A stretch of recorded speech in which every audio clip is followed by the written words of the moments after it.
झारखंड सरकार द्वारा petrol diesel के दामों में वृद्धि करने के संकेत के बाद Jharkhand petrol diesel dealer association ने वृद्धि का विरोध शुरू कर दिया है और सरकार का इस फैसले को वापस लेने की मांग की है। ये सभी धनबाद में मीडिया से बात करते हुए Jharkhand petrol diesel dealer association के अध्यक्ष अशोक सिंह ने कहा, झारखंड में पेट्रोल में 2 रुपया और डीजल में 4 रुपये की बढ़ोतरी के संकेत दिए हैं, जिसके बाद झारखंड में पेट्रोल डीजल डीलर एसोसिएशन द्वारा लगातार सरकार का इस फैसले का विरोध जारी है। साथ ही Jharkhand petrol diesel dealer association के अध्यक्ष अशोक सिंह ने कहा कि कोरोना के इस महामारी में हम लोग पहले से ही परेशान हैं। इस पर राज्य सरकार ने पेट्रोल और डीजल में मूल्य वृद्धि का संकेत दिया गया है, जिससे हम लोगों को परेशानी बढ़ेगी। वहीं सरकार इसे लागू करती है तो झारखंड में पेट्रोल पंप मालिक पेट्रोल पंप बंद कर हड़ताल पर जाने को बाध्य होंगे।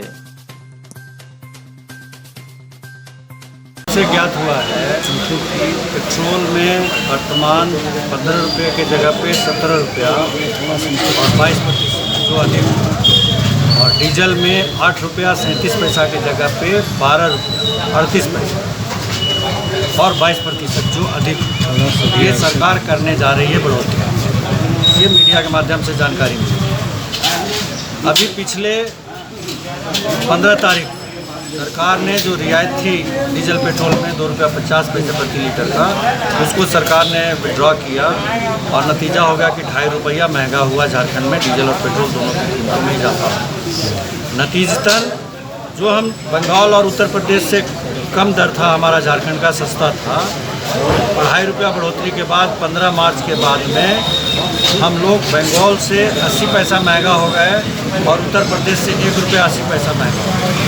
और अब अगर फिर से बढ़ोतरी होती है तो ये इस पेट्रोलियम ट्रेड के ऊपर में अन्याय होगा। सरकार आम जनता के प्रति अन्याय होगा। कोरोना से पीड़ित पूरा लोग कोरोना से ग्रसित है, पीड़ित है, लोगों को सरकार अनाज दे रही है। पड़ोसी राज्यों से अभी नया दर में कितना वृद्धि ज़्यादा हो जाएगी? अभी अगर ये बढ़ता है तो आप समझ लीजिए कि पेट्रोल में 2 रुपये की वृद्धि हो रही है और डीजल में 4 रुपये की वृद्धि। तो कोई भरवाएगा नहीं झारखंड में? तो नतीजा क्या निकलेगा कि झारखंड का व्यवसाय पूरी तरह से ध्वस्त है। और ये सिर्फ व्यवसाय की बात नहीं है, ये जनहित की भी बात। कितना टैक्स देते हैं आप लोग राज्य को, सरकार को प्रत्येक साल, और इससे नुकसान कितना होगा अगर तेल नहीं भरवाएंगे लोग? देखिए, नुकसान का आकलन सरकार का जो नीति है, मेरे हिसाब से सरकार का नीति है कि हम कम बेचें और उसी में हम अपना सारा मुनाफा कमा लें। पिछले महीने में अप्रैल में कोरोना काल में बिक्री 80% तक घट गई। आज इस महीने में मई में जब सब चीज़ें थोड़ी थोड़ी चलनी शुरू हो गई है, आज भी 50% बिक्री कमी है पिछले साल की तुलना में। तो सरकार चाहती है कि जो 50% बिक रहा है इसमें हम पूरे 100% का राजस्व लें। अच्छा, सी फॉर्म में दूसरी जो आउटसोर्सिंग कंपनियां हैं, तेल आउटसोर्स कंपनियां, जो माइनिंग कंपनियां, वो लाभ उठा रही हैं। देखिए, मैं तो पिछली बार भी सरकार को चिट्ठी लिखा हूं और अब तो जो सबसे बड़ी बात हो करके सामने खुल करके आ रही है, ये हमारे संज्ञान में बात आई है कि जो आउटसोर्सिंग कंपनियां हैं बीसीसीएल की, वो तेल मंगा करके उसका व्यापार भी कर रही हैं।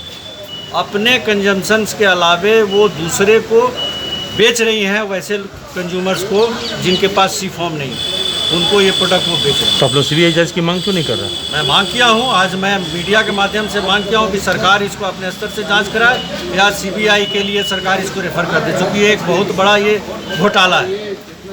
कितने का घोटाला है? बिल्कुल विशुद्ध रूप से जो माइनिंग एक्टिविटी में जो भारत सरकार का नियम है उस प्रावधान के तहत सिर्फ और सिर्फ माइनिंग एक्टिविटी के लिए जो इस्तेमाल होता है बड़े बड़े मशीन, ये उसी में कंज्यूम कर सकते हैं। और जितने ये लॉरी आप देखते हैं कोयले ट्रांसपोर्टिंग में, उसमें इस्तेमाल इसका नहीं कर सकते, लेकिन ये इस्तेमाल सब में हो रहा है। सरकार को इसकी गहराई से जांच करें। कितना करोड़ का लगभग घोटाला हो सकता है ये मामले? मैं तो बोला कि सरकार अगर इस पर ध्यान देती है, टोटल अगर कंज्यूमर का हम देखते हैं तो ये सालाना 300 करोड़ का इसमें सरकार को नुकसान है। अगर इसमें से पार्शियल भी जाएगा तो कम से कम 150 करोड़ रुपया का नुकसान अगर पार्शियल भी देता है उसको माइनिंग। आप लोग प्रति माह सरकार को कितना टैक्स देते हैं?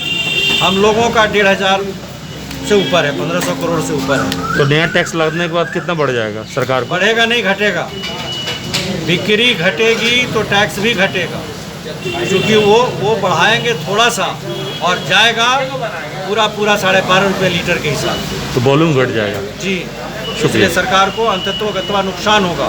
और अगर सरकार इन सब के बाद भी अगर जिद करके बढ़ाती है तो इस कोरोना जैसे संकट के समय में सिवाय बंदी के आंदोलन के हमारे पास दूसरा कोई विकल्प नहीं। यानी आप लोग हड़ताल पे भी जा सकते हैं? निश्चित रूप से जाएंगे, निश्चित रूप से जाएंगे। ये जन विरोधी काम होगा और हमारा तो व्यवसाय विरोधी है ही है, ये जनता के विरोध का भी है और जनता को साथ लेकर के हम लोग हड़ताल पे जाएंगे। ठीक।